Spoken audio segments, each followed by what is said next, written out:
Feodalisme itu biasanya membunuh akal kritis.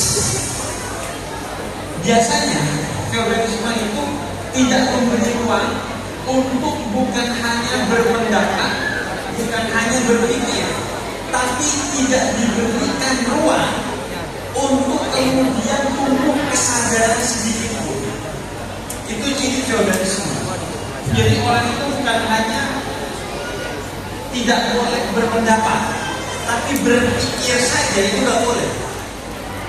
Karena begitu mereka pintar, mereka akan kemudian memperjuangkan apa yang disebut hak asasi manusia tadi, yang menyebabkan bahwa kita akan berada pada posisi yang setara.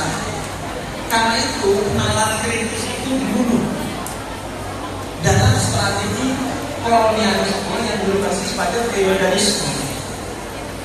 Karena begitu mereka